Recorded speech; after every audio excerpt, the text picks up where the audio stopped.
وإلى أرواح آبائه وإخوانه من الأنبياء والمرسلين صلوات الله وسلامه عليه وعليهم أجمعين وعلى آل كل والصحابة والقرابة والتابعين وتابع التابعين بإحسان إلى يوم الدين وإلى أرواح والدينا ومعلمينا وذوي الحقوق علينا أجمعين وخصوصا إلى حضرتي Al-Imam Hujjatul Islam Abu Hamid Muhammad bin Muhammad Al-Ghazali rahimahullahu ta'ala bisiril Fatihah. A'udzubillahi minasyaitonir rajim. Bismillahirrahmanirrahim. Alhamdulillahi rabbil alamin. Arrahmanir rahim. Maliki yaumiddin. Iyyaka na'budu wa iyyaka nasta'in. Ihdinas siratal mustaqim. Siratal ladzina an'amta 'alaihim ghairil maghdubi 'alaihim waladdallin.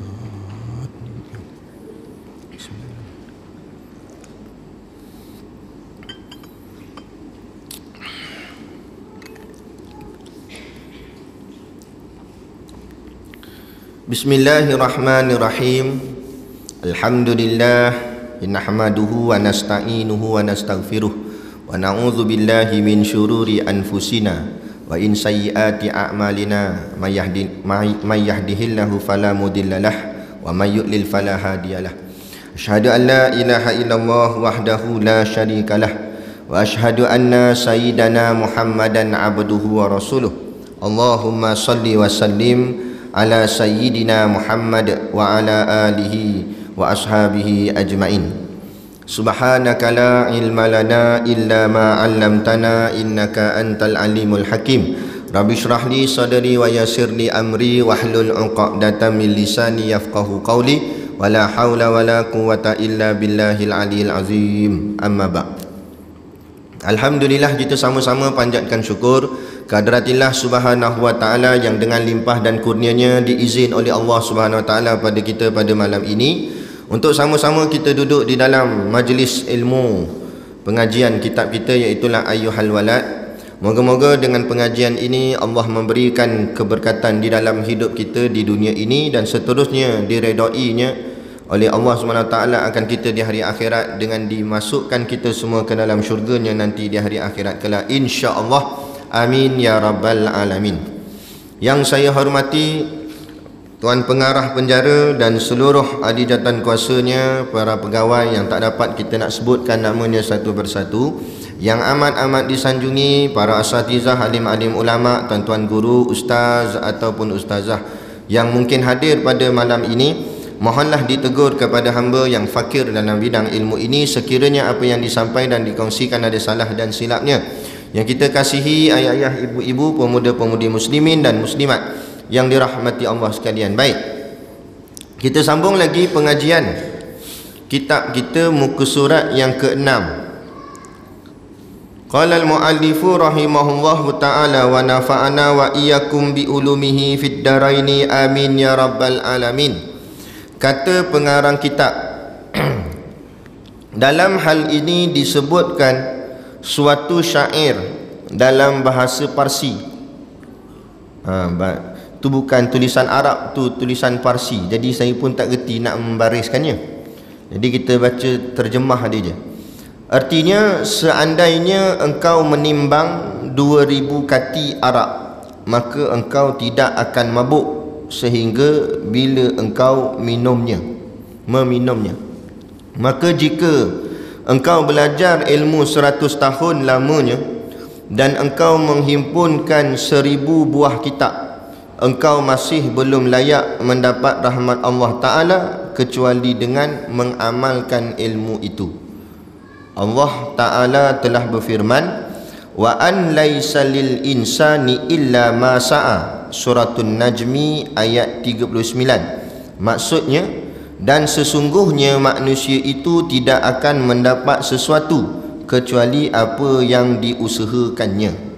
Baik, ni sambung lagi, masih lagi di bab yang ketiga, iaitu nasihat yang ketiga, iaitu ilmu itu tidak bermanfaat kecuali bila sudah diamalkan. Nak ceritanya, mengaji saja pun tak cukup. Mengaji tu bagus dah, tapi tak cukup dengan hanya mengaji saja. Kerana dengan mengaji itu pula kita kena beramal, mengamalkan apa yang telah kita ngajikan. Dia dalam hidup ni ada dua yang membezakan antara kita manusia dengan binatang. Binatang dia buat 5 perkara, iaitu makan. Yang kedua dia minum. 3 dia menikah. Bukan nikah dia tok kadi lah, kahwin lah, mengawan lah. Dia mengawan. Lepas tu dia ada apa lagi? Tidur. Lepas tu yang kelima dia kerja. Cuma tak ada lah lembu pergi jadi pegawai penjara, tak ada lah. Tapi kerja, contoh bajak sawah, kebau bajak sawah lah. Dia ada kak, makna ada kerja lah. Kuda, jadi kereta kuda. Kedai bawa barang, maknanya itu kerja tu. Jadi 5 benda ni dia buat. Jadi kalau kita manusia pun buat 5 ni saja, maka itu baru sama seri dengan binatang, baru sama tingkat, sama taraf dengan binatang. Jadi untuk membezakan, kita tak nak seri lah dengan binatang. Sebab binatang tak boleh masuk syurga, binatang kembali jadi tanah, melainkan binatang-binatang terpilih saja. Seperti mana disebut dalam kisah-kisah dalam Quran dan sebagainya, adalah beberapa binatang yang Allah berikan masuk dalam syurga, tapi kebiasaan binatang lain akan kembali jadi tanah. Jadi kalau setakat kita sama seri dengan binatang, buat apa faedah kita jadi manusia? Jadi kita kena lebih daripada binatang. Maka lebihnya manusia ni dia tambah lagi 2 perkara. 5 ni dia buat juga. Kita makan juga, kita minum juga, kita pergi kerja, kita tidur juga, kita pun menikah juga, kahwin. Sama 5 ni. Kalau setakat 5 ni baru setaraf binatang. Jadi tak nak setaraf binatang, tambah lagi 2. Apa dia 2? Ilmu dan amal. Seperti mana yang disebut di dalam kitab ni, ilmu dan amal. Jadi tak bolehlah salah satu je. Ada orang berilmu tapi tidak beramal, tak jadi. Ilmunya banyak, alim, tapi bahagian amal tak ada. Ada orang amal pula banyak, ilmu tak ada, tak jadi juga. Contoh ilmu banyak, amal tak ada. Ada dulu bekas menteri, tak kerti menteri mana tak tahu lah, agak-agak je lah. Ilmu banyak, Quran hadis dalam kepala, tetapi bila saat agama dihina, dia senyap. Dia tak kata apa, padahal ilmunya banyak. Sekarang tak jadi dah lah. Padang muka dia. Siapa suruh time ada kuasa tak nak laksana? Apa authority kuasa yang dia ada? Padahal patut ada kuasa, gunalah kuasa tu untuk tolong agama Allah. Sekali Allah dah rentak, habis tak ada apa dah lah. Letak mana muka? Baik. Jadi ilmu saja tak memadai. Syekh hebat macam mana, title profesor, doktor, PhD berlambak-lambak, 8 PhD. Tapi bila saat agama kena hina, senyap, tak kata apa. Jadi tak ada amal agak bahagian tu. Amal bukan setakat semayang saja. Amal tu semua perkara, bukan setakat semayang saja. Membela Islam itu sebahagian daripada amal juga. Mempertahankan Islam dan sebagainya. Kalau orang jahil tapi tak pertahankan Islam, tak pelik sangat, dia pun jahil. Sebab dia pun tak erti ke, dia pun tak tahu hukum hakam sangat. Tapi ni orang alim, tiba-tiba tidak menegakkan ayat-ayat yang dihafal dalam kepala. Ayat Quran hafal dalam kepala. Sebab tu hari ni, sebab itulah kata Rasulullah SAW, akhir zaman umat aku nanti, dia kata Nabi, Quran tu dibaca tetapi sekadar di kerongkongnya sahaja. Maknanya setakat ni saja, tapi tak masuk ke dalam hatinya. Hari ni berlumba-lumba lah orang masuk sekolah tahfiz, hafal Quran, hebat-hebat. Kita tengok sekali semayang tarawih Ramadan, hebat-hebat, jadi imam, boleh baca macam-macam surah, boleh baca. Tapi untuk menegakkan ayat-ayat yang dihafal tu, segelintir kecil saja, tidak semua yang boleh buat. Sebab apa? Sebab bila nak main tegak ayat ni, akan ada musuh, orang benci, orang tak suka. Setakat baca orang tak marah. Jadi kita jangan hanya bahagian baca je, jangan bahagian hafal je. Tegakkan ayat. Tujuan ayat itu diturunkan untuk ditegakkan di atas muka bumi, bukan sekadar untuk nak, orang cakap apa, nak buat seni dalam semayang saja, nak buat baca dalam semayang je. Bukan itu. Kalau macam tu, Quran ni tak ada apa-apa makna pada sisi kita manusia orang beriman ni. Tapi kalau Quran tu ada makna pada kita orang beriman, iaitu dengan kita menegakkan akan hukum-hukum yang telah dinyatakan di dalam ayat-ayat Al-Quran tersebut. Nah, contoh macam kalau pegawai penjara ni terlibat dengan apa? Bahagian sebatan, antara dua, sebatan syariah dengan sebatan sivil, kan? Apa nama agung kita ni, yang di-Pertuan Agong ni, dulu dia pernah minta daripada pegawai penjara mana kita tak tahulah, tapi dia minta tunjukkan kat dia perbezaan antara sebatan syariah dengan sebatan sivil. Dari situ kita boleh lihat dah, boleh tengok dah sebatan syariah macam mana. Nah, angkat tangan pun tak tinggi sangat banding dengan sebatan sivil, lebih pedih dan kasar. Nah, padahal Islam bukan agama untuk menyakitkan. Islam ini agama mendidik. Bukan nak bagi sakit, tapi nak bagi didik. Kalau dia tanya pula, dah kalau tak nak bagi sakit, apa pergi potong tangan, hudud. Potong tangan boleh jadi sakit, boleh jadi tak sakit. Kalau bius sakit tak? Tak sakit. Allah suruh potong tangan. Lepas tu pandai kita lah bikin ijtihad dari kalangan ulama'. Maka ulama' kata biuslah dulu supaya dia tak sakit. Nah, lepas tu ada yang tanya pula, dia tak nak terima Islam ni, dia buat banyak tanya. Lepas tu dia tanya pula, dah kalau tak sakit buat apa kita pergi potong? Lah, tujuan potong kan nak bagi sakit, tujuan potong nak bagi sedar, nak bagi takut, nak bagi taat. Sebab makna taat tu takut. Takwa tu maknanya takut. Sebab tu Tok Khatib sebut dekat mimbar, ittaqullah, artinya takutlah kamu pada Allah. Nak bagi orang takut pada Allah. Jadi bila potong tangan, walaupun dia tak sakit, kena bius, dia pun pengsan, masa operate tu pengsan, tak sedar apa, tapi bangun-bangun tengok tangan tak ada, dia sonok ke takut? Tengok tangan tak ada, takut lah. Ya Allah, apa tangan aku tak ada dah. Walaupun tak sakit, kita bukan nak bagi sakit, kita nak bagi takut. Bukan dia seorang takut. Bila dia balik kampung, dia kadang-kadang geng pencuri ni dia ada persatuan ni. Persatuan pencuri tapah sebagai contoh.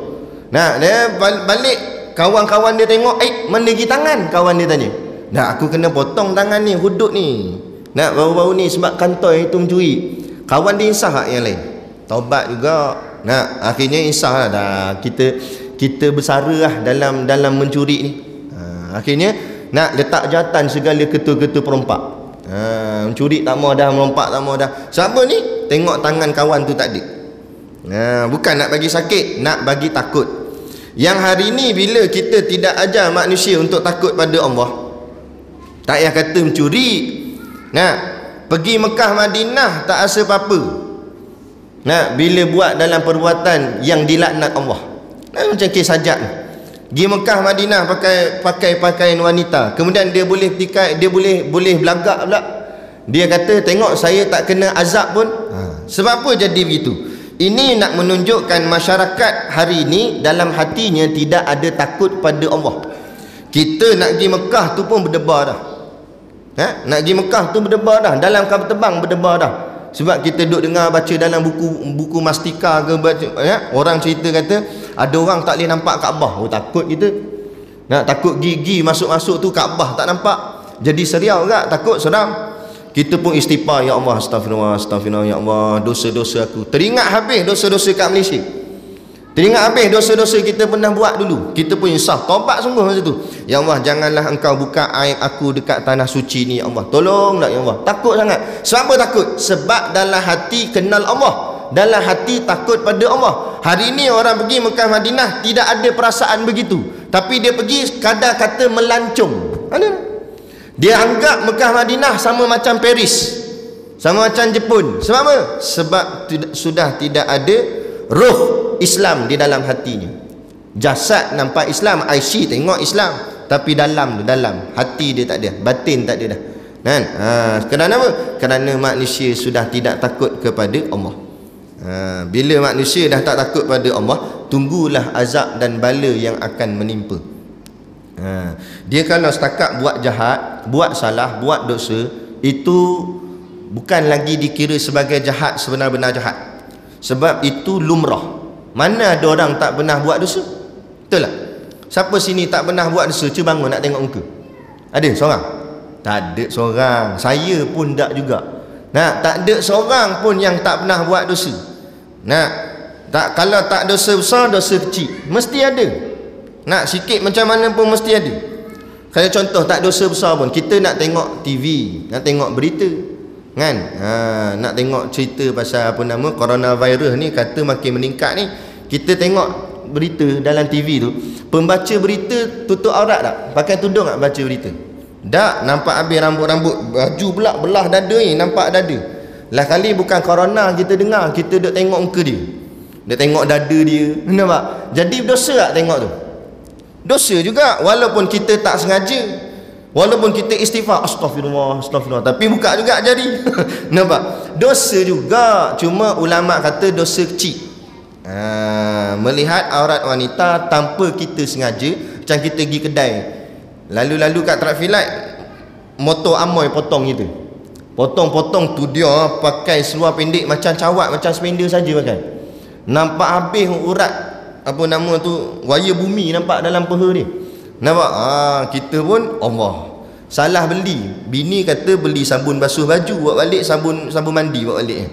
Sebab kita tengok amoy tu. Nah, tapi kita bukan tujuan pergi nak tengok amoy, kita nak pergi beli sabun, tapi amoy tu lintah, dah dosa tak? Dosa juga, tapi itu dipanggil dosa kecil. Dia pun dengar, oh dosa kecil je, tahu aku tengok banyak kali, kata. Tengok dosa kecil pun kalau banyak-banyak bukan kecil dah, jadi besar lah. Nah, jadi tak mahu lah kalau boleh pun. Tapi nak ceritanya, nak maksudkan sini, tak ada seorang pun terlepas daripada dosa. Semua kita ada buat silap. Tapi seorang hamba Allah yang baik, seorang hamba Allah yang soleh, bila dia bersalah, bila dia berdosa, dia segera meminta ampun kepada Allah, segera bertaubat kepada Allah. Kerana apa? Kerana dalam hati ada takut pada Allah. Tapi bila hari ni punya masyarakat buat dosa tu tak apalah, macam kita sebut tadi, lumrah lah, semua orang buat dosa. Tapi hari ni punya masyarakat dah lah buat dosa, tak nak tobat, dah lah tak nak tobat, tak ada takut pada Allah. Itu masalah. Ini yang bala sebenarnya. Ini yang mengundang azab, mengundang bala Allah. Patut hang buat salah tu segan-segan lah. Dah, dia boleh pusing-pusing kat burung merpati tu, gitu.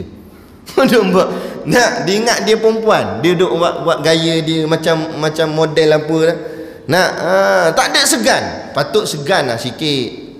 Orang kata alah kecoh sangat lah, entah sebelum-sebelum ni berapa ramai dah pondan masuk. Betul, kita tak nafikan, boleh jadi sebelum ni ada dah pondan masuk dekat dalam Arab Saudi tanpa kita sedar. Tapi nak ceritanya pondan tu dia segan juga, maknanya dia sorok. Hang langsung tak segan, hang siap tayang lagi. Ni lah masalah besar. Dulu pun ada kat orang Islam minum arak, tapi sorok-sorok, segan-segan lagi. Lanis tayang depan-depan khalayak ramai, pegang botol arak, tak ada segan. Ni nak mengundang azab, ni nak mengundang bala. Nampak? Orang dulu-dulu ada kat, memang ramai, ada je yang tak semayang tapi segan, sorok-sorok juga. Lanis lamba je tak semayang. Tengah maghrib ni duduk kedai makan lagi, sampai ke isyak sembang, tak ada segan. Maghrib tak semayang, isyak tak mana, tak ada segan, tak ada takut. Sebab apa itu? Ni benda ni yang mengundang bala Allah. Ni yang kita nak cakap. Kalau setakat buat salah tapi segan, tapi takut, boleh tahan kira lagi. Maknanya dia ada takut juga dengan Allah. Jahat-jahat dia pun dia takut dengan Allah. Ni jahat-jahat dah tak erti takut. Macam kita lah agak tuan-tuan yang jaga bahagian penjara ni. Kita tangkap penjenayah, bukan kita lah, polis lah yang tangkap. Tugas tuan-tuan ambil je masuk dalam ni. Jadi polis tangkap penjenayah apa semua buat jahat, kemudian kita buat masuk dalam ni, tapi dia ada rasa takut. Nak tengok gari tu, tengok kita pun dia takut dah. Sekurang-kurang bila dia takut, keluar esok dia jadi elok insya-Allah, sebab dia ada takut. Tapi kalau masuk buat senyum, masuk steady, dia kata hai, tak kenal kan, baru bulan lepas saya masuk, kata. Nampak? Dia buat relax, dia buat macam rumah kedua dia dalam ni. Nak apa nak buat? Nak buat macam ni? Nak kaunseling? Tak lut. Nak ceramah? Tak jadi apa dah. Sebab hati tu tak ada takut dah, tak jadi apa lah. Akhirnya tu yang blok penjara akan bertambah. Kita pun duk himpun orang ni lagi ramai. Nah, kita yang tak buat salah, bayar cukai itu ini, bagi mereka makan minum kenyang menyanda. Tak ada kerja, tak ada apa, makan semua free. Nah, kita orang cakap dah kira macam menternak lah. Makin lama makin banyak. Nah, sebab apa jadi begitu? Patutnya kita nak makin kurang. Sebab tidak ada takut. Kita tak ada solution untuk nak mengembalikan manusia ni takut kepada Allah Ta'ala. Ni macam mana? Balik pada Islam lah. Sebab tu melaksanakan hukum Allah. Laksanakan hukum Allah, orang akan jadi takut. Bila takut, insya-Allah jenayah akan kurang. Kita tak kata jenayah sifar. Susah tak nak kata jenayah sifar, tak ada seorang pun buat salah. Tak, mungkin ada juga. Dalam duk Arab Saudi buat hudud pun ada juga yang curi lagi. Tapi sekurang-kurang jenayah akan kurang. Jenayah akan berkurangan. Itu yang kita nak cuba buat, kan? Macam bahagian pengangkutan sebelum ni lah, menteri pengangkutan sebelum ni. Malam ni cerita pasal menteri je semua. Nah, dia kata nak mencegah daripada masalah keselamatan jalan raya. Jadi diwajibkan siapa-siapa yang ada anak kecil kena pakai baby seat. Apa kena mengena tu? Nah, yang masalah jadi aksiden ni sebab jalan lampu tak ada. Satu. Ni jalan dalam ni mana ada lampu? Tahu-tahu kona. Tu yang highlight saya tiba tiang elektrik tu. Tahu-tahu kona, tak nampak depan. Oh, kona dah. Nah, lampu tak ada, jalan kona rapat, kona lipat, kan? Lepas tu jalan berlubang. Patut yang tu dibetulkan dulu. Masalah baby seat ni masalah kecil. Nampak? Tu biarlah cerdik, kan? Ni. Jadi biar kita nak bukan selesaikan masalah yang kecil-kecil, kita selesaikan masalah yang besar. Kan? Setakat tangkap, bubuh penjara 3-4 tahun, lepas tu keluar, macam tu buat balik, masuk balik, tak jadi apa. Benda tak akan selesai. Jadi kita kena cari macam mana untuk supaya kalau dia masuk, insya-Allah dia tak masuk lagi. Sekurang-kurang gitu. Mana? Balik kepada Islam. Tu saja poin dia. Balik kepada Islam. Saya dapat maklumat, tak tahu, wallahu alam lah, tapi saya dapat maklumat, ada orang maklum lah. Dia kata sebelum lantikan hari tu ni, lantikan PM ni, Tuan Guru Haji Hadi dijemput ke rumah Tun M. Tun M jumpa personal berdua je dekat rumah tu. Jadi Tuan Guru Haji Hadi kata dalam perbualan di rumah tu, antara yang Tun M sebut, dia kata dia baca Quran, tapi dia tak baca yang tulisan Arab sebab yang tu dia tak mahir. Jadi dia baca yang terjemahan bahasa Melayu ataupun bahasa Inggeris, dia kata. Jadi bila dia baca, dia kata betul lah, segala masalah kembali kepada Islam, balik kepada Islam. Nah, tak apalah, kita doakan mereka ni semua diberikan hidayah kepada Allah, petunjuk daripada Allah kepada mereka, supaya biar nampaklah baliklah pada Islam. Islamlah kunci dia, tu saja. Nak balik kepada mana? Kita nak ikut solution mana? Nak ikut solution barat? Nak ikut apa? Kaedah barat, kaedah orang putih. Tu semua adalah cara kafir. Balik pada Islam. Sebab bumi ni Allah yang cipta. Maka Allah lebih tahu apa benda untuk menyelesaikan masalah di bumi. Bukan manusia. Manusia tak erti. Sebab manusia bukan yang buat bumi ni. Manusia datang ni bumi ada dah. Allah yang buat. Jadi Allah tahulah apa perlu, apa boleh, apa tak boleh. Baliklah kepada Allah, baliklah pada Islam. Tak kerah kepala, nak ikut kepala sendiri juga, maka tak akan selesai masalah. Nak? Macam hidup kita serabut. Hidup kita ni serabut, macam-macam hal pening sangat apa sebagainya. Tak payah duduk kelang kabut.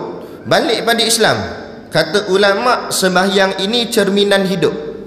Jadi kalau hidup kita kelang kabut, itu akibat sembahyang kita yang kelang kabut. Siapa yang sembahyang ni kelang kabut, sembahyang ni jenis huru-hara punya sembahyang, gedebak-gedebuk sembahyang. Nak cuba tengok hidup dia, confirm gedebak-gedebuk juga. Hidup dia confirm huru-hara. Saya berani jamin. Jadi nak betulkan hidup, betulkan sembahyang. Sembahyang kita buat elok-elok, sembahyang tenang-tenang, baca pelan-pelan dan sebagainya, buat elok-elok dengan tamanninahnya. Insya-Allah hidup kita akan pun ada tamakninah, hidup kita pun ada ketenangan, hidup kita pun akan steady, akan relax. Dia balik pada situ je. Sebab hidup kita ni tunggak dia agama, tu je. Tunggak dia tu Quran, hadis.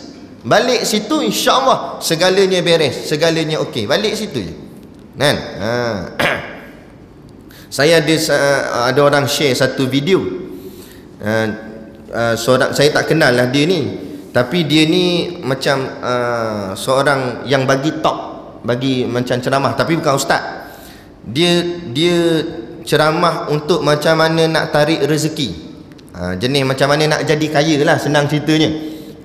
Tapi bukan jenis main MLM apa semua ni cari kaki dah. Dia dalam program tu, seminar tu, dia ajar macam mana hidup ni nak bagi rezeki ni jadi luas.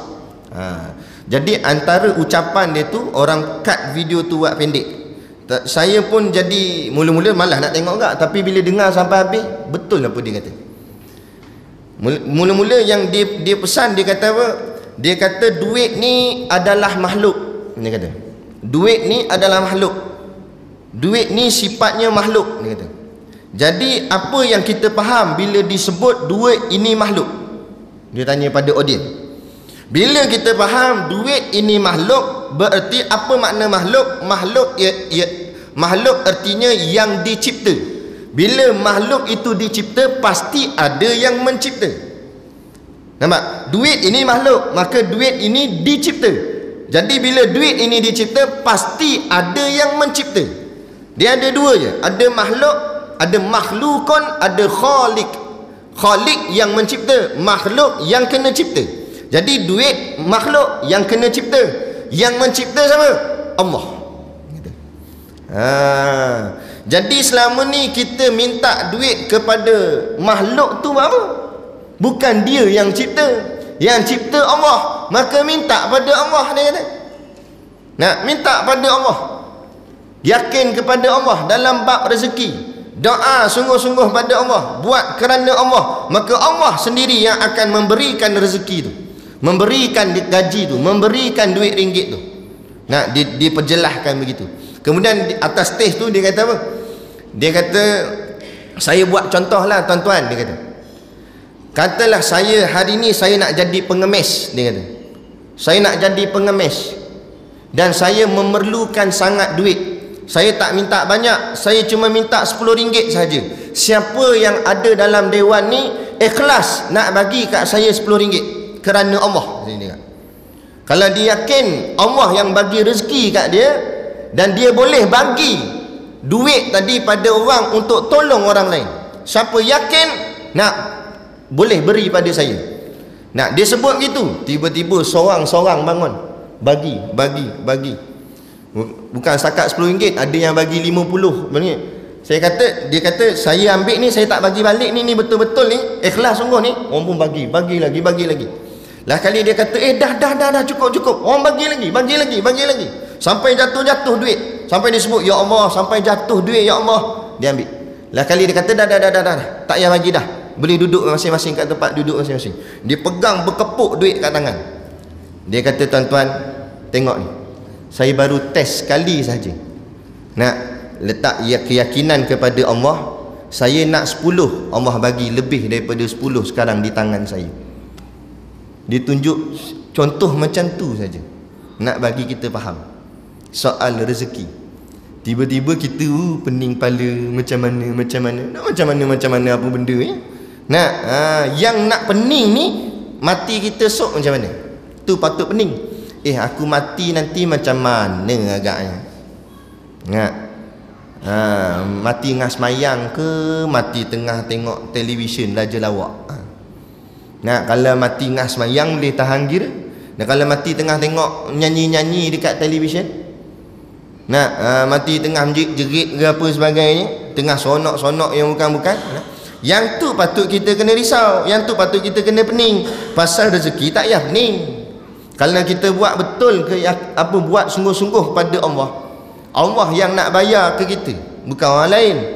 Nak kalau kita nampak duit gaji kita, rezeki kita di tangan majikan, di tangan bos, maka kita akan berkelakuan baik depan bos sahaja, belakang tak baik. Nampak? Tapi kalau kita faham rezeki kita bukan di tangan bos, rezeki kita di tangan Allah, maka kita akan sentiasa berkelakuan baik, kerana Allah tak pernah miss melihat kita. Bos ya, kadang-kadang ada masa dia nampak, ada masa dia tak nampak. Kan? Kadang-kadang ada setengah kita ni bukan sinilah, tempat lain. Dia suka jenis wak muka. Nah, kalau bos dia bagi arahan, ingat saya pesan macam ni. Baik. Bila bos dia paling dia buat muka gitu. Sanggup. Tak apa, bos dia tak nampak. Kebetulan masa bos dia pusing, ada side mirror kat depan ni. Bos tengok, buat muka belakang. Tahu. Tak apalah nak buat muka sebab bos tak nampak. Tapi Allah nampak. Allah nampak semua. Tak payah kata bahagian muka. Dalam hati Allah nampak dah. Apa yang terlintas di hati, apa yang terusik di hati, apa yang dikata di hati. Jadi insya-Allah lah, yakin kita buat sungguh-sungguh untuk Allah, takkan Allah nak sia-siakan kehidupan kita. Kita bukan macam kafir. Kafir ni dia tak ada Quran, dia tak ada hadis. Jadi keyakinan dia bulat sungguh pada makhluk. Dia kalau meniaga bulat sungguh pada customer. Sebab tu orang kafir kalau meniaga customer macam Tuhan dia dah. Sujud customer nak belah, tarik tangan ayah mai belilah. Tak apa, dia kafir sebab dia nampak duit dia dekat poket customer. Kita yakin rezeki di tangan Allah, kita buat bagi elok sudah. Kita buat jujur ikut perintah Allah. Tak apa dah. Selebihnya insya-Allah Allah akan murahkan rezeki pada kita. Yakin tak? Itu. Baik. Kemudian dalam hal ini disebutkan suatu syair, dia kata dalam bahasa Parsi. Bahasa Parsi kita pun tak erti bahasa Parsi. Kita terjemah je. Artinya, seandainya engkau menimbang 2000 kati arak. Kalau engkau timbang 2000 kati arak, beratlah, maknanya nak ceritanya banyaknya arak ni dia timbang. Maka engkau tidak akan mabuk sehingga bila engkau meminumnya. Timbang maksudnya nak ceritanya, kata Syekh ni, kita timbanglah arak banyak mana pun kita takkan mabuk selagi mana kita tak minum. Nak maksudkan bukan nak cerita pasal arak ni, dia buat contoh arak lah. Tapi nak ceritanya ginilah, macam kita yang mengaji lah, banyak mana pun ilmumu tidak akan jadi manfaat, tak boleh pahala selagi mana tak amal ilmu tu. Tu maksud dia. Selagi mana kalau kita belajar bab semayang tapi tak semayang, dah boleh pahala tak? Mana boleh pahala tak semayang. Walaupun dia alim dalam bab semayang, dia hafal rukun 13, dia tahu yang mana baca macam mana, ni nak baca apa, ni buat macam mana, angkat tangan ni macam mana, dia tahu semua tata cara semayang, tapi tak semayang, tak apa pahala. Malah kalau meninggalkan yang fardu, dosa pula. Kalau sunat tak apa lagi. Macam kita semua kira belajar dah semayang tahajud ni macam mana, tapi kita tak bangkit semayang tahajud, tak dapat pahala lah. Cuma kita tahu je lah tahajud tu macam mana. Itu maksudnya ada ilmu tapi tidak beramal dengan ilmu, belum mendapat manfaat dari segi ilmu tu. Maknanya maksud manfaat tak boleh pahala. Jadi nak pahala bukan dengan ilmu saja, mesti dengan amalnya sekali. Jadi dua kena ada, ilmu dan amal. Ilmu tujuan kita belajar, belajarnya tujuan supaya amal tu betul, barulah amal tu sah, boleh pahala. Kalau tanpa ilmu pun terus amal, kemudian amalnya salah, tak jadi apa-apa. Tak jadi apa.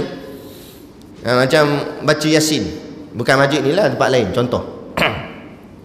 Baca Yasin, orang suruh ngaji tak nak, ngaji tajwid, belajarlah. Dah dia kata tua dah nak ngaji tajwid benda. Bukan masalah tua ke muda, nak baca tu biar betul. Takut baca salah.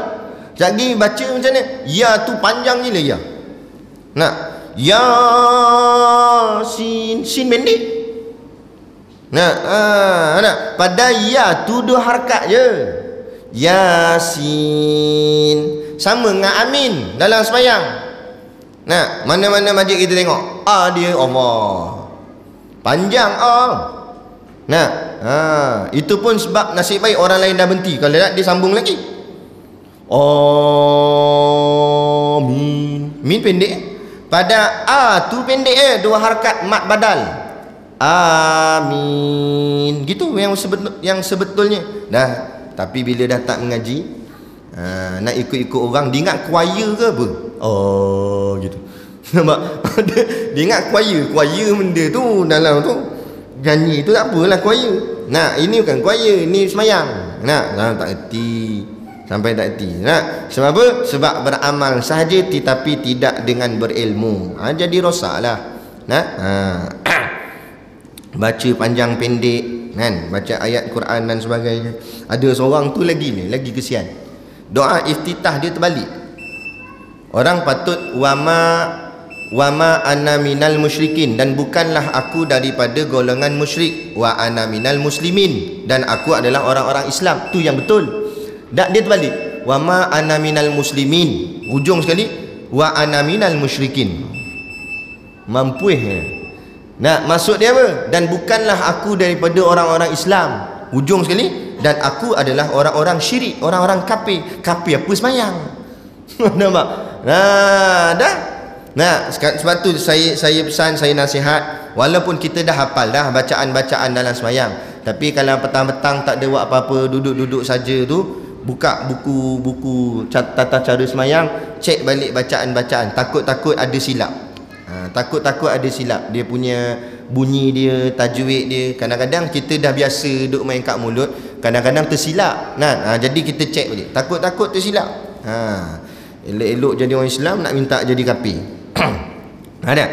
Baik. Maka jika engkau belajar ilmu 100 tahun lamanya, dia buat ibarat contoh, katalah kita belajar ilmu ni selama 100 tahun. Tu dia lama, 100 tahun. Mana nak dan 100 tahun kan? Paling kuat pun 95 kan? 100 tahun. Tapi dia buat contoh lah, nak belajar tu 100 tahun lama. Nak cerita lama, dan engkau menghimpunkan 1000 buah kitab. Tu dia, belajar 100 tahun, lepas tu himpun kitab pula 1000 kitab. Maknanya dia khatam 1000 kitab. Bukan ni sikit-sikit, 1000 kitab. Engkau masih belum layak mendapat rahmat Allah Ta'ala. Walaupun belajar 100 tahun, ngaji kitab sampai 1000 kitab, tapi engkau belum layak mendapat rahmat Allah, kata Syekh. Belum layak mendapat rahmat Allah. Apa maksud rahmat Allah? Kasih sayang Allah. Belum layak lagi. Sebab apa belum layak? Kecuali dengan mengamalkan ilmu itu, kecuali bila kita amal ilmu yang kita belajar tu. Sebab tu ginilah pesan kita sama-sama kita lah, termasuk saya sendirilah. Kita jangan gopoh dalam mengaji juga. Maknanya habis semua benda nak masuk. Padahal bahagian amal satu habuk pun tak ada. Nak ambil sanad sana, sanad sini, gitu sini. Bukan salah, tapi biarlah ilmu kita sedikit tapi amal kita tu banyak. Daripada ilmu banyak, amal sedikit. Sebab yang nak boleh pahala bukan ke ilmu, ke amal. Ini habis tarekat dia ambil. Apa tak kira lah ulama mana datang, ambil tarekat. Tapi bahagian zikir, nak tak payah kata zikir tarekat, lepas mayang cabut dah. Tapi bahagian ambil sanad kan main. Boleh nak ambil sanad, tapi biar amal lah. Jadi kalau rasa tak boleh nak amal banyak, jangan diambil banyak. Takut nanti kita jadi masuk dalam hati tu sifat belagak, sombong, nak tunjuk kat orang yang kita ni, yang ni aku belajar, yang ni aku belajar. Padahal bagian amal habuk, satu habuk pun tak ada. Ada setengah orang tu dia bangga dengan ramainya guru. Bila kawan dia buka video ustaz ceramah, yang ni pun guru aku ni, aku mengaji dengan dia ni. Buka yang ni pula, yang ni pun guru aku juga. Bangga dengan guru. Bagian dia solat jemaah pun tak nampak masjid. Ngaku guru banyak. Guru apa tu? Itu bukan guru, tu garu. Jadi rosak. Jadi kita tak payahlah, tak apalah guru kita seorang tu je kita mengaji dengan dia, tapi bahagian amal kita buat sungguh. Tak apa dah. Bukan mesti nak kena banyak guru. Memang yang baiknya banyak guru, tapi bukan nak banyak guru tapi amal sedikit. Ataupun bukanlah, yang baiknya memang mengaji banyak kitab, tapi buat apa mengaji banyak kitab tapi amalnya macam tak mengaji apa. Amal tak ada langsung. Tak, bahagian khatam kitab, macam-macam kitab khatam, tapi tengok semayang sunat pun balok liat, malas. Kalau sembahyang sunat pun malas, puasa lagi malas. Puasa sunat nak. Jadi orang cakap apa, tak kena ni lah. Belajar banyak tapi bahagian amal sedikit tak ada. Jadi tak cantik, tak kena, tak elok. Kata Syekh, takut nanti dia menyebabkan hati ni rasa bangga, rasa hebat. Sebab hebat dia, sebab hebat banyak mengaji, tapi amal tak ada. Sebab yang nak boleh pahala amal, bukan ke ilmu tu. Banyak kitab tak menjamin seseorang itu masuk syurga. Kalau banyak kitab menjamin seseorang masuk syurga, tokek kedai kitab masuk dulu. Tak payah semayang, tak payah apa. Dia kata ni kitab aku banyak dah. Bukan dengan kitab, dengan amal. Ya, balik rumah kitab kita satu tu kitab Ayyuhal Walad. Tapi kita amal sungguh apa yang diisi dalam kitab. Okey, satu kitab, tuan-tuan kitab pun tak ada. Tapi amal ada, insya-Allah. Amal ada nak. Kitab je tak ada Ustaz, tapi amal ada, dia kata. Jangan marah lah gurau. Baik. Kemudian kata dia, engkau masih belum layak. Saya ni jam hilang. Kau apa dah? Kan terlanjak sampai pukul 12 kan. 8.44 baru lagi. Tengok muka macam pukul 10 dah. Baik, maka jika engkau belajar ilmu 1 tahun lamanya dan engkau menghimpunkan 1000 buah kitab, engkau masih belum layak mendapat rahmat Allah Ta'ala kecuali dengan mengamalkan ilmu itu.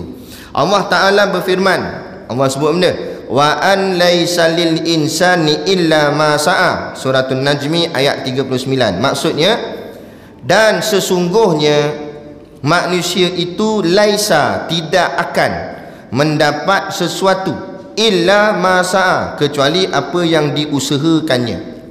Okey, baik. Dalam ayat-ayat Quran dan sebagainya, hadis ke, kita jangan terus nak faham sendiri. Sebab kadang-kadang ayat tu dia ada dalam bentuk syariat, kadang-kadang dia ada dalam bentuk hakikat. Jadi kita tanya alim ulama yang tahu dalam bab ni, supaya kita nak tengok ayat ni nak pakai tang mana, pakai tang syariat atau pakai tang hakikat. Macam ayat yang disebut dalam ni, ini bahagian syariat. Maksud syariat, kita kena usaha baru kita dapat. Itu maksud dia. Sebab tu Allah sebut wa an laisa lil insan illa ma sa'a. Seseorang manusia itu dia tak akan dapat apa-apa pun melainkan bila dia usaha. Maknanya dia kena usaha baru dapat. Tapi ini sudut syariat, bukan hakikat. Kalau kita pegang dari segi hakikat, boleh rosak akidah. Sebab kita yang menentukan hidup kita sendiri dari segi hakikat, salah, jadi rosak. Sedangkan dari segi hakikatnya, Allah lah yang menentukan hidup kita. Tapi dari segi syariat, kita kena usaha untuk hidup kita. Boleh faham beza syariat dengan hakikat? Syariat tu luaran, hakikat tu dalaman. Contoh nak bagi faham syariat hakikat, syariat tu kita makan nasi sekejap lagi. Habis ni kita makan nasi. Makan nasi tu syariat. Kita pun makan nasi, sendawa kenyang. Jadi kita kata, orang kawan sebelah tanya, hang kenyang makan apa? Kita pun jawab, kenyang makan nasi lah. Itu tak jadi dosa. Sebab itu kita cakap mulut saja syariat. Tapi kalau hakikat kita pegang nasi yang mengenyangkan, rosak akidah, jadi kafir. Sebab yang mengenyangkan dari segi hakikat, Allah yang mengenyangkan, bukan nasi. Tapi hakikat tu simpan dalam sahaja. Maknanya keyakinan di dalam hati kita saja, tak perlu dilafazkan. Setakat kita yakin dalam hati kita bahawa yang mengenyangkan aku ialah Allah, bukan nasi. Adapun cakap mulut, kita boleh kata aku kenyang ni sebab makan nasi, tak salah. Jadi syariat, hakikat. Jangan campur aduk. Syariat luaran, hakikat dalaman. Jangan terbalik pula. Hakikat pakai kat luar, syariat pakai kat dalam. Benda dalam pakai dalam lah, benda luar pakai luar. Jangan benda dalam pakai luar, jadi macam Superman, pakai spender kat luar. Nampak? Tu panggil orang gila. Hakikat dia pakai kat luar. Kita ajak makan, main makan, Allah yang mengenyangkan. Sudah. Dah kena masuk hantu tu. Gila isim tu. Ambil kuali tu, hempuk atas bala dia. Memang Allah mengenyangkan, tapi itu hakikat dalaman kita kena pegang. Ada pun luaran ni kita makan lah nasi. Dia kata, Allah mengenyangkan. Tak nak makan dia. Kita pun tak bagi makan. Lah kali lepas 4 jam merangkak dia keluar lidah.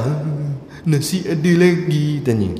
Nah, kita pun Allah yang mengenyangkan, kita jawab. Nampak? Itu makna betul lah, memang kita pun yakin Allah mengenyangkan. Tapi hang kena faham lah apa beza syariat dan apa beza hakikat.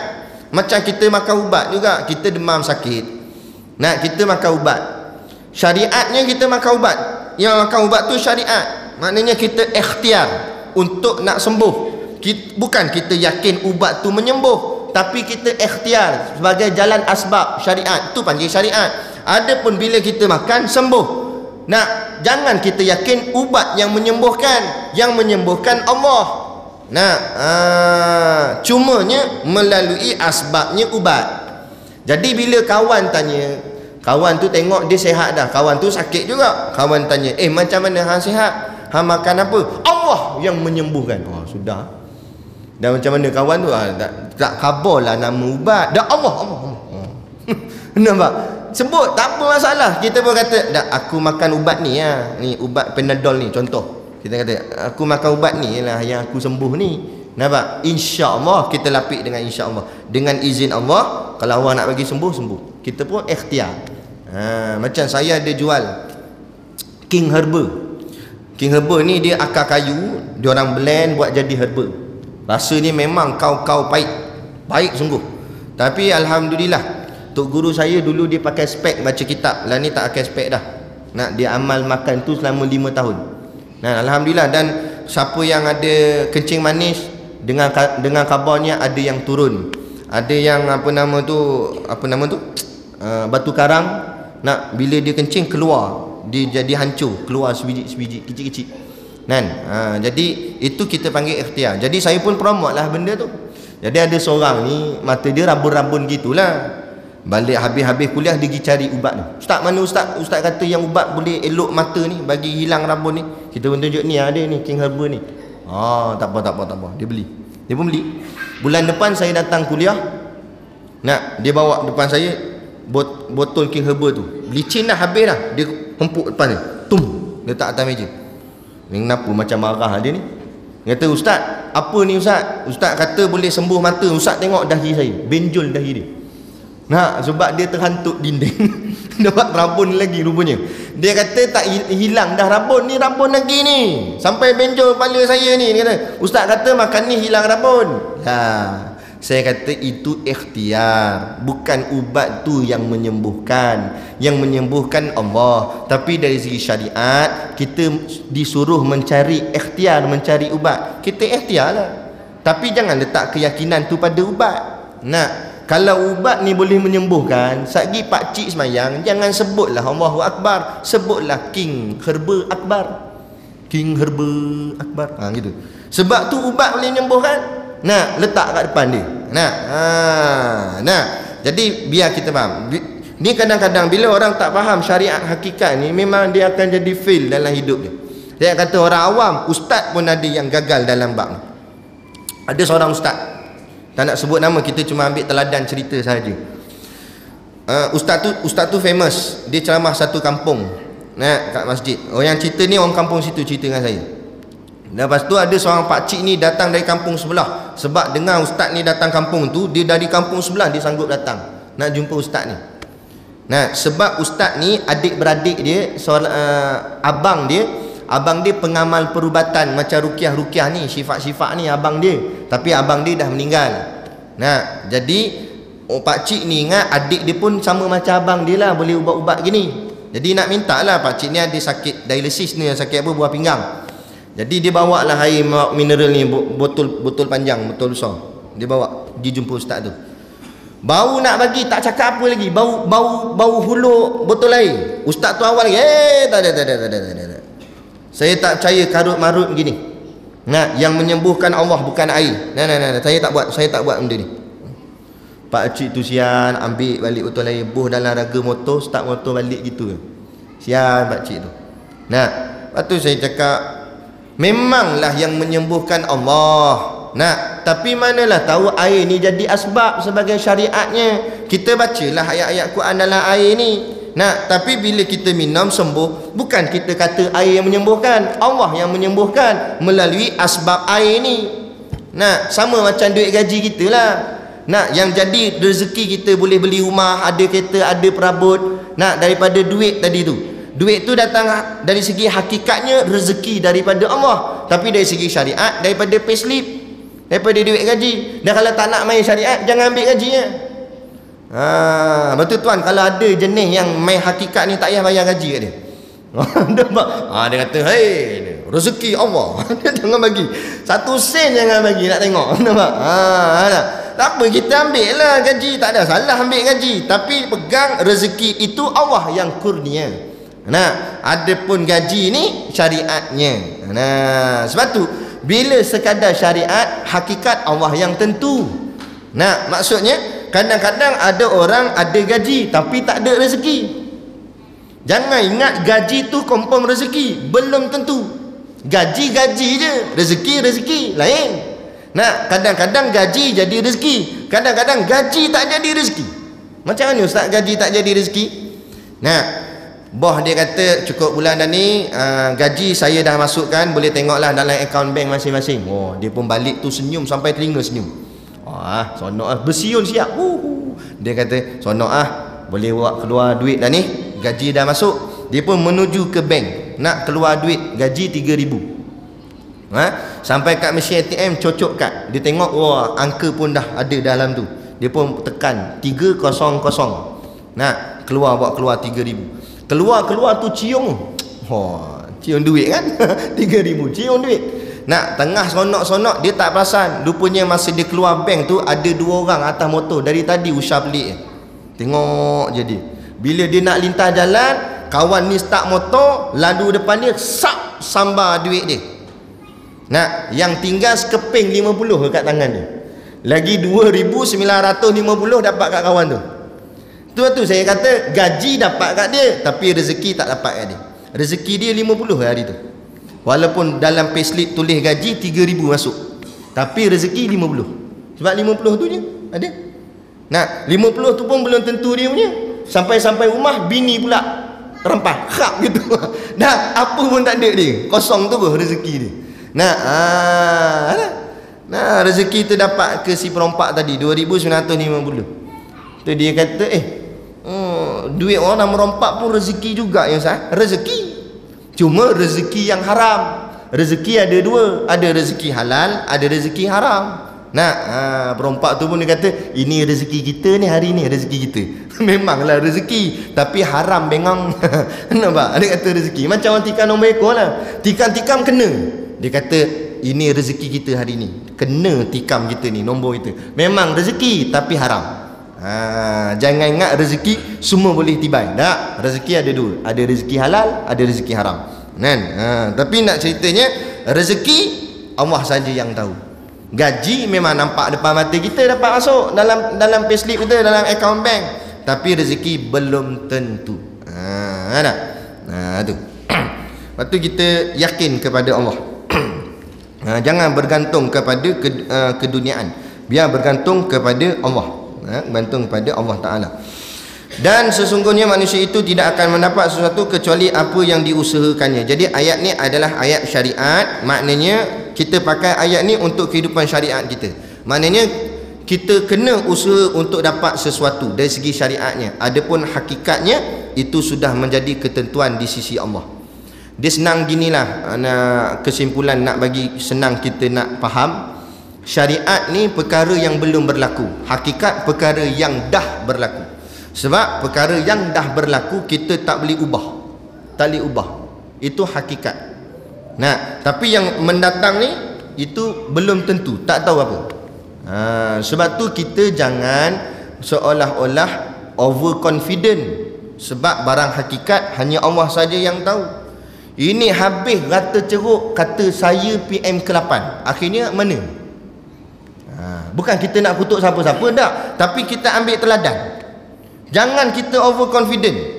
Itu tarah nak jadi PM. Macam kita pula, contoh kita yang kerja ni, kita bilang aku duk rasa bulan depan ni aku naik pangkat jadi pegawai sekian-sekian gini. Jangan duk pegang gitu.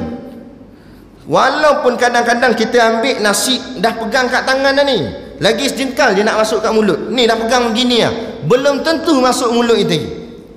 Nah, baru kita angkat gini, kucing datang khap itu. Nah, senyum dia. Tak kata apa dah lah. Gitu je lah. Nah, kadang-kadang masuk dah mulut, tapi kalau orang kata tak masuk, tak jadi rezeki, tak jadi darah daging, keluar balik. Masuk dah, makanya kunyah, kawan datang dari belakang. Kawan lama tak jumpa. Mak, lama tak jumpa. Tepuk, boom, campak balik. Nah, dah. Tak masuk juga, tak jadi apa. Kadang-kadang masuk dah, bukan mulut dah, masuk dalam perut dah. Allah buat sakit perut, berak keluar seketul, sebiji macam tu.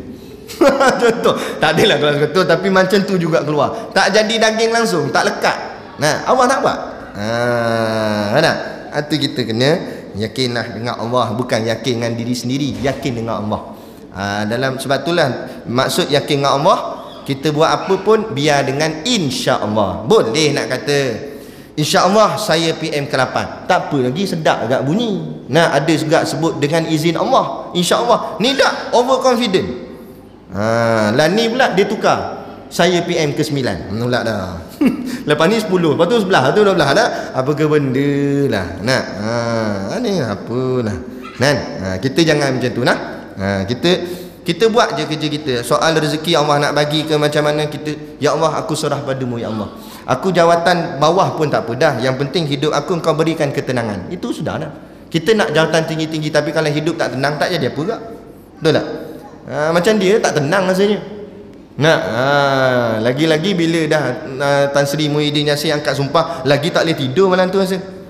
Macam kita tak peduli apa, kita tak payah kata Tan Muhyiddin Yassin ke naik ke siapa, tak kira siapa naik pun kita tetap tidur juga, betul tak? Yang dah sampai terselak-selak kain belekat tidur. Ailo basi Allah menepek habis, tak payah kata peta Malaysia, peta Afrika semua ada. Nah, tak ada apa masalah. Sebab apa? Allah berikan kita ketenangan. Tak apalah. Walaupun kita bukan berjawatan besar, tapi Allah berikan kita tenang. Itu tak apa dah. Tapi hari ni punya manusia, dalam hati ni cinta dunia, dia bukan nak kejar tenang, dia nak kejar dunia. Akhirnya tu nak gila jawatan, gila pangkat, gila harta, gila kekayaan dunia, padahal dalam dia tak sedar, hatinya langsung tidak tenang. Daripada reaksi luar nampak macam tenang, cuba tanya dia personal. Tanyalah orang yang bertungku lumus dengan dunia ni, sibuk lari sana lari sini, nak sibuk kejar jawatan, nak sibuk cari untung syarikat, kerja dan sebagainya, sampai tak ingat bab agama. Cuba tanya dia, cakap, bang, saya tanya betul-betul lah, abang ni tenang tak tenang hati sebenarnya? Confirm dia akan jawab, memang hati abang tak tenang sebenarnya.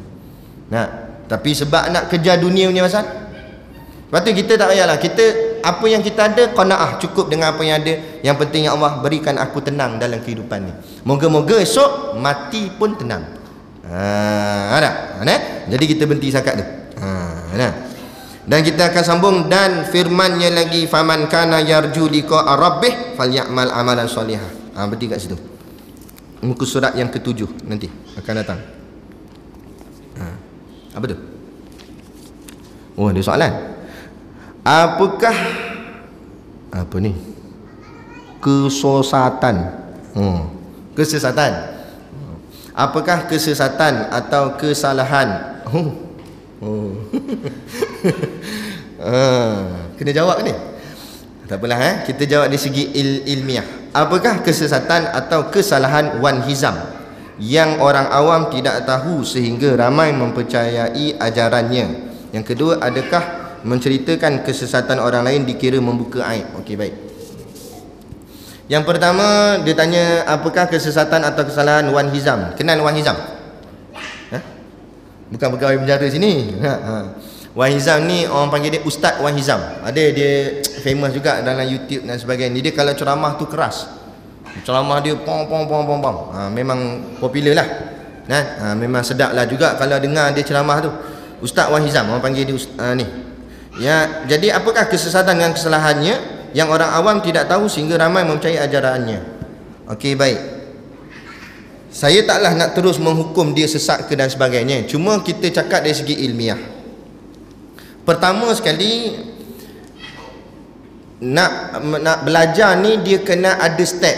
Dia tak boleh main terus ilmu laduni. Benar, ada ilmu laduni.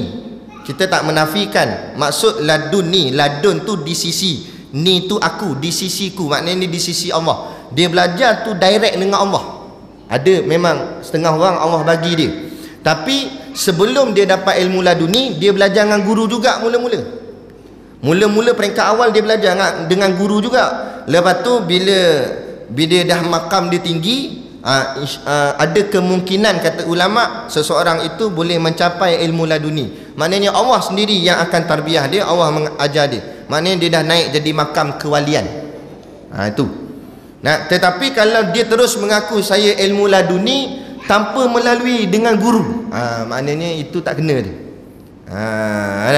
Macam ada orang dia mengaku saya ada PhD tapi tadika pun tak pernah masuk. Kita boleh terima tak? Nak kita tanya cuba tunjuk CJ SPM saya tak ambil, saya PhD terus. Kita layan tak lagi orang macam ni? Dia sian, Tanjung Rambutan rupanya.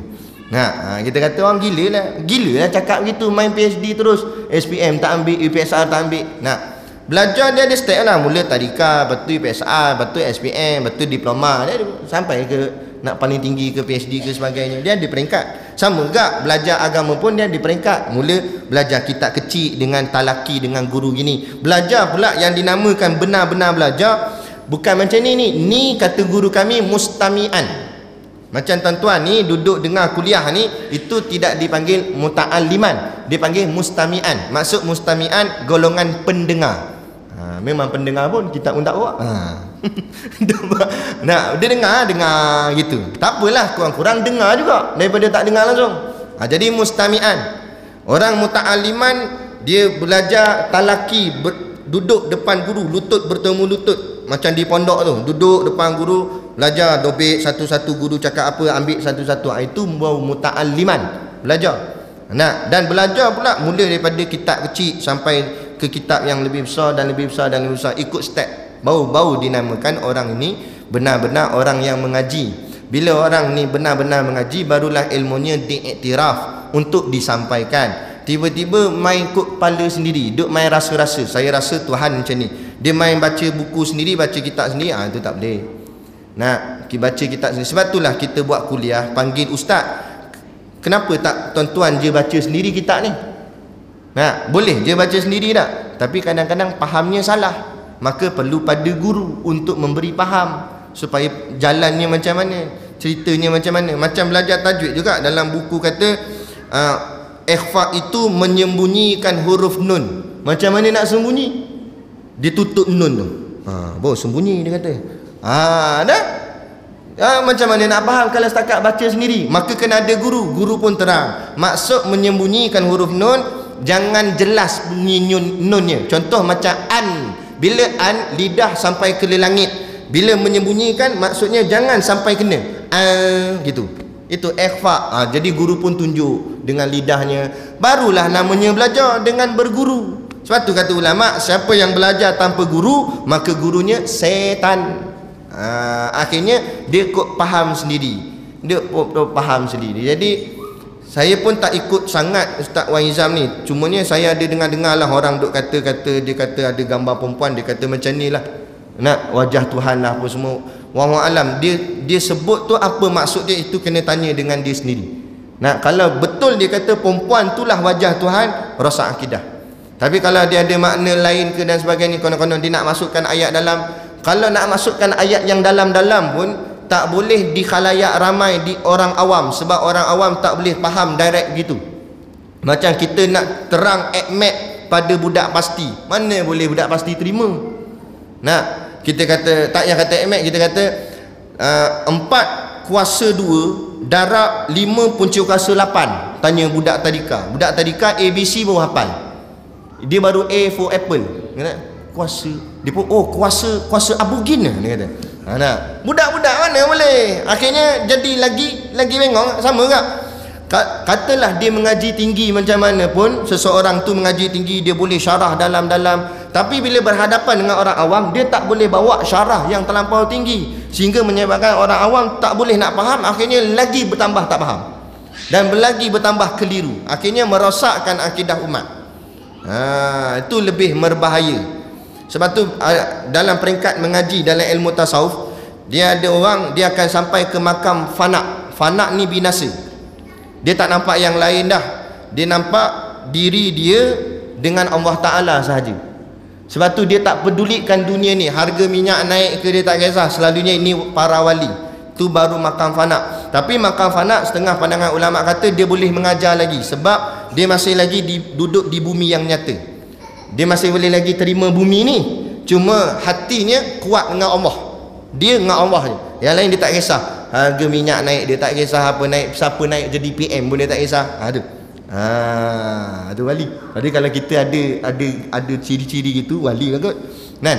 Tak peduli apa pun. Nampak politik tak peduli. Macam nak jadi wali lah tu. Nah. Yang makam yang kedua, fanaul fana. Binasa dalam binasa. Fanaul fana ni tak nampak apa dah. Dia habis semua. Dengan diri-diri dia pun hilang. Yang dia nampak Allah semua. Yang ni yang dimaksudkan bersatu dengan Tuhan. Bukan maksud dia gabung dengan Allah dah. Tapi dia tak nampak apa. Semuanya Allah. Nak cerita lebih pun kita pun tak boleh tak. Tapi maksud macam itulah. Maka orang fanaul fana, kata ulama, tak boleh mengajar. Sebab kalau mengajar jadi sesat. Orang dengar tu jadi sesat. Jadi kalau kita nak bersangka baik lah, katalah nak bersangka baik dengan orang-orang seperti Ustaz Wan Izam dan sebagainya ni, katalah manalah tahu memang Allah kurnia kat dia makam fanaul fana. Walaupun begitu, dia tak boleh nak ceramah kat orang yang tinggi-tinggi sehingga menyebabkan orang salah faham, akhirnya jadi salah, jadi sesat dan sebagainya. Contoh pernah berlaku pada anak murid Syekh Junaid Al-Baghdadi, namanya Halaj. Anak murid Syekh Junaid Al-Baghdadi. Syekh Junaid ni bapa tasawuf, ulama besar dalam bidang tasawuf. Memang alim sungguh dalam bidang tasawuf. Ilmu hakikat penuh di dada. Memang kuat sungguh dia. Makrifah dia memang tinggi. Lepas tu anak murid, ada seorang anak murid ni, anak murid kanan dia yang kuat belajar dengan dia lah. Tapi Syekh Junaid, dia boleh kawal diri dia. Walaupun dia makam tinggi dah, tapi dia boleh kawal diri dia. Anak murid tak boleh kawal diri. Akhirnya anak murid dia pergi ke pasar. Anak murid dia kata, Allah ada dalam poket jubah aku. Allah ada dalam jubah aku, dia kata. Bila orang ramai dengar gini, apa cakap pelik gini ni? Kata Allah dalam jubah dia. Siapa yang menempatkan Allah, hukumnya murtad, sesat. Sebab dia meletakkan Allah berada di tempat sesuatu, sedangkan Allah wujud bila makan. Allah ada tanpa tempat. Dia kata Allah ada dalam jubah dia. Ni sesat ni. Maka orang ramai tangkap dia. Pergi mengadu kepada Syekh Junaid. Syekh Junaid tengok, anak murid yang paling dia sayang. Kemudian dia dalam riwayat kata Syekh Junaid mula-mula dia pakai jubah tauhid. Sebab ilmu dia ada 3. Dia pakai jubah tauhid. Jubah tauhid macam mana orang alam. Kemudian dia hukumkan ikut kaedah ilmu tauhid. Ikut kaedah ilmu tauhid, siapa yang menempatkan Allah, hukumnya sesat. Maknanya terkeluar daripada Islam. Sebab dia meletakkan Allah berada dalam jubah itu. Kemudian dia buka jubah tauhid, dia pakai jubah fiqh. Dia pakai jubah fiqh, maka dihukumkan pula ikut ilmu fiqh. Ikut ilmu fiqh, siapa yang sesat, keluar daripada Islam, murtad, maka hukum pancung kepala. Maka dipancung kepala anak murid dia. Bila pancung kepala, tercampak kepala, darah memancut keluar, tertulis kalimah Allah, Allah, Allah, Allah, darah ni. Jadi orang ramai semua terkejut. Apa pasal jadi macam ni? Kalau kata dia sesat, kenapa darah yang memancut keluar ni tertulis nama Allah? Kan? Maka Syekh Junaid tukar jubah dia pakai jubah tasawuf. Kata Syekh Junaid, mengikut ilmu tasawuf, anak muridku sudah mencapai makam fanaul fana sehingga dia tak boleh mengawal dirinya. Maka dia berkata sesuatu yang sesat. Pada dirinya betul, tapi perkataannya pada orang lain jadi sesat. Diri dia betul, tapi orang lain tak boleh. Jadi sesat. Jadi orang macam ni dia tak boleh mengajar. Sebab apa dia kata Allah dalam jubah dia tadi? Sebab dia dah segala-galanya dia tak nampak dah. Dia nampak Allah semata-mata. Dia dah jadi macam bersatu. Tu.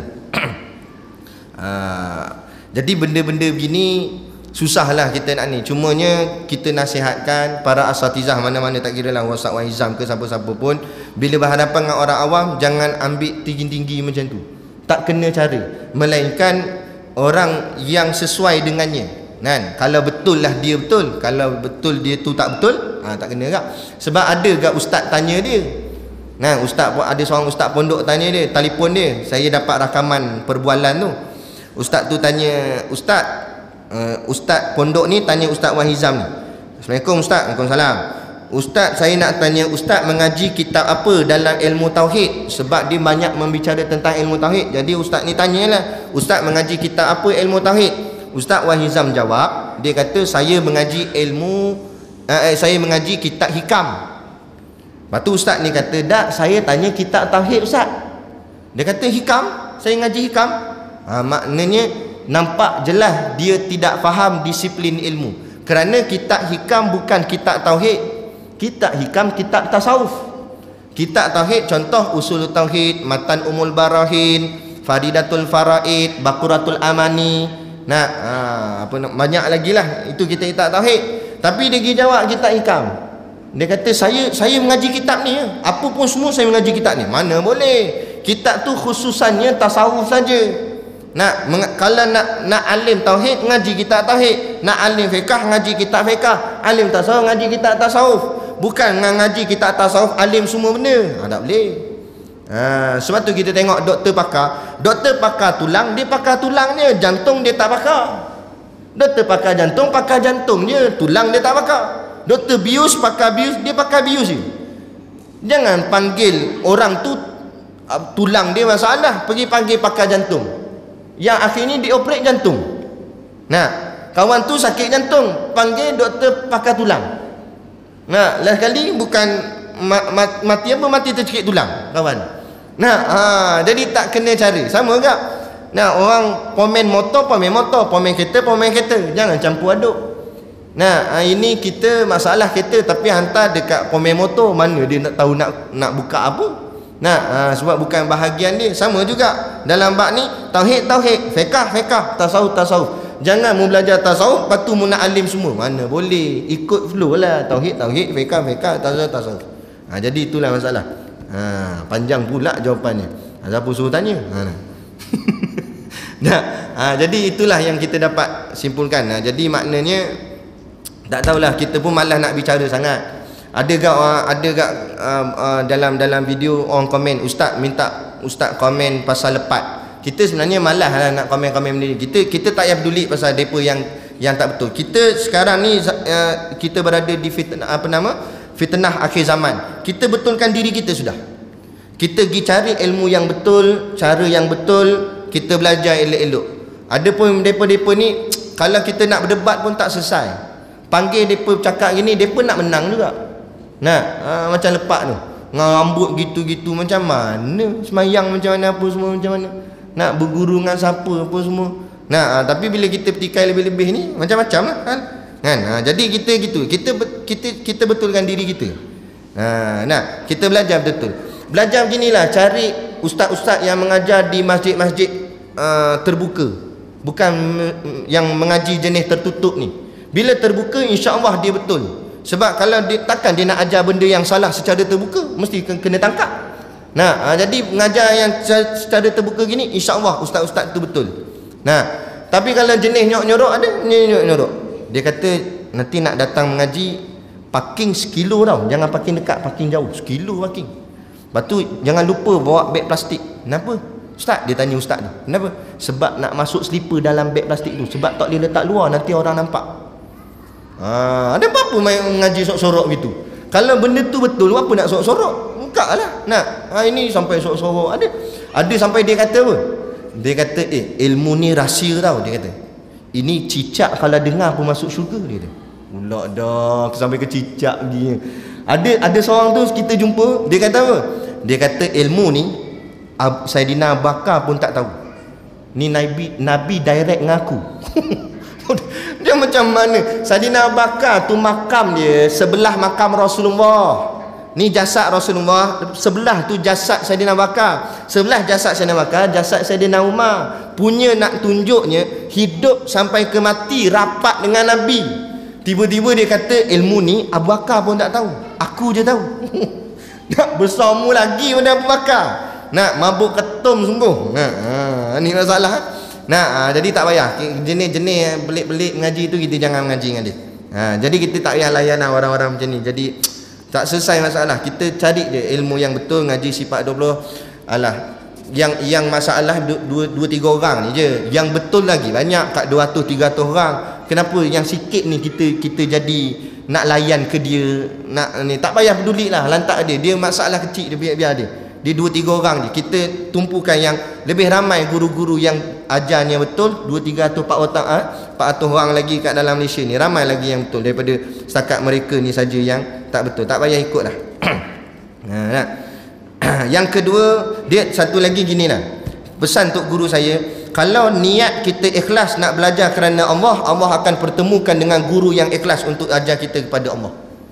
Tapi kalau niat kita dah tak ikhlas, niat kita ada niat lain, maka Allah akan pertemukan kita dengan guru yang tak betul juga.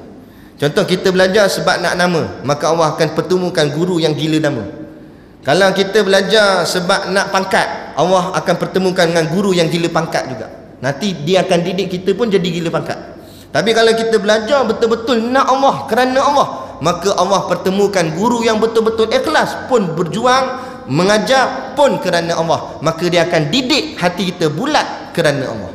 Dia gitu je, punca pada diri kita gak sendiri. Kita niat hati tu belajar nak apa sebenarnya. Yang kedua, adakah menceritakan kesesatan orang lain dikira membuka aib? Okey, buka aib tak buka aib ni macam ni. Kalau orang tu buat satu benda yang salah, maksiat, mungkar, kesesatan secara terbuka, maka kita kena cerita pun secara terbuka. Sebab bila dia dah terbuka, orang awam semua tahu. Jadi kita kena jelaskan, jangan ikut macam dia, kena tunjuk, kena sebut nama, kena tunjuk. Sebab apa? Sebab orang semua dah tahu. Yang tak boleh buka ni kalau benda tu tertutup. Contoh, ada orang buat maksiat, laki perempuan tak menikah lagi, buat maksiat dalam kereta.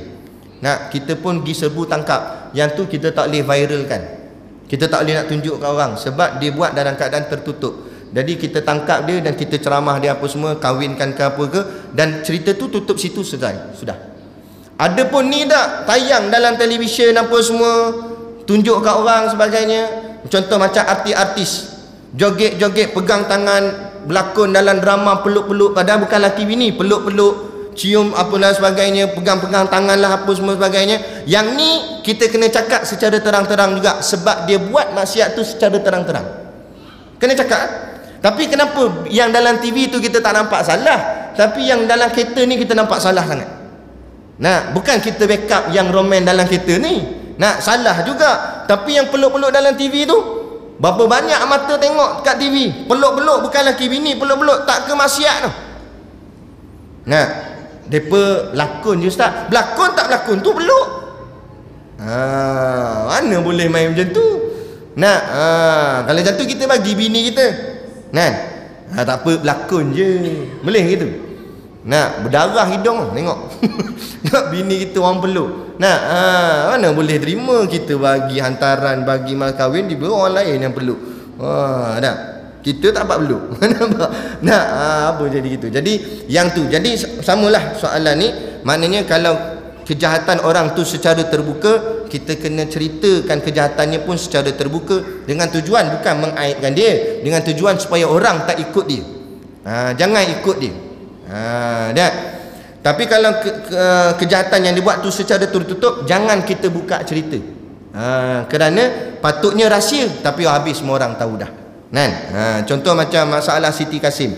Ada mana asatizah mana pergi backup dia, kata Siti Kasim ni baik gini-gini. Tak kena cara lah. Dah terang-terang dah dia tu bermasalah, pegang botol arak lah, pertahankan, nak menentang ajaran Islam, menentang undang-undang Islam dan sebagainya secara terbuka. Maka kita sebagai yang mempertahankan Islam pun wajib menyatakan, siap sebut nama lagi, Siti Kasim, kena di khalayak ramai, supaya orang jangan ikut macam dia. Takkan kita nak cover macam mana? Tuan-tuan, jangan ikut yang rambut macam mok tu.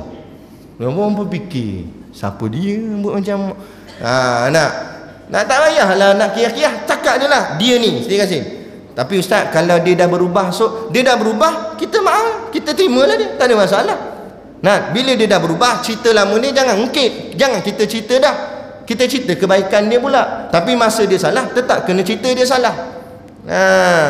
Tengok macam Nabi. Nabi cerita Abu Lahab salah, Abu Jahal salah, masa dia salah.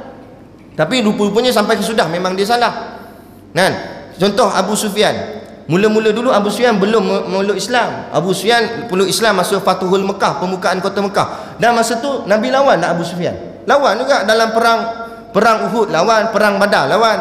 Tapi bila Nabi Fatul Mekah, Abu Sufyan dah memeluk Islam. Ada tak Nabi cerita lagi kejahatan-kejahatan Abu Sufyan masa zaman dulu? Tak. Nabi cerita Abu Sufyan adalah ahli syurga, gini-gini. Cerita perkara kebaikan-kebaikan, perjuangannya yang sungguh-sungguh demi agama. Sama dengan Khalid Al-Walid.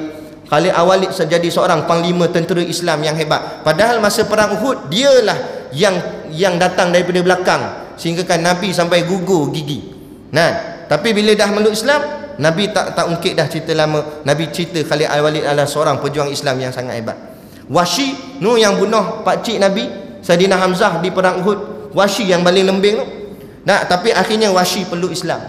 Cuma Nabi terkesan, Nabi sedih sangat. Satu hari bila Nabi duduk-duduk tengah ceramah, Wahsy datang. Dia duduk dekat dengan Nabi sebab dia dah peluk Islam, dia sangat sayang kat Nabi, dia nak tengok muka Nabi. Kemudian kebetulan ada orang cerita-cerita kata dia ni lah yang bunuh pakcik Nabi. Jadi Nabi pun tahu. Nabi pun tanya, kamu ke yang dulu membunuh pakcikku, pak saudaraku Saidina Hamzah? Wahsy pun tunduk malu, menitir air mata dia. Dia kata, dulu saya dalam masa tu saya kafir ya Rasulullah. Saya tak tahu, minta maaf ya Rasulullah, saya sungguh-sungguh minta maaf. Nabi kata, aku tak marah. Cumanya setiap kali aku melihat wajahmu, aku teringat ke pakcikku. Jadi boleh tak lepas-lepas ni kamu jangan tunjukkan mukamu pada aku? Sebab Nabi terasa. Nah, akhirnya start daripada tu, Wahsy tak putus asa, dia tak merajuk. Setiap kali ada majlis Nabi, Wahsy akan datang. Cuma dia akan duduk di belakang-belakang orang. Dia akan tengok Rasulullah di ujung-ujung, tinjau-tinjau begitu. Sebab dia tetap sayang ke Nabi. Cuma dia terkenang dulu dia pernah bunuh pakcik Nabi. Kan? Tapi dia dah baik. Dia dah masuk Islam masa tu. Jadi samalah macam kita ni.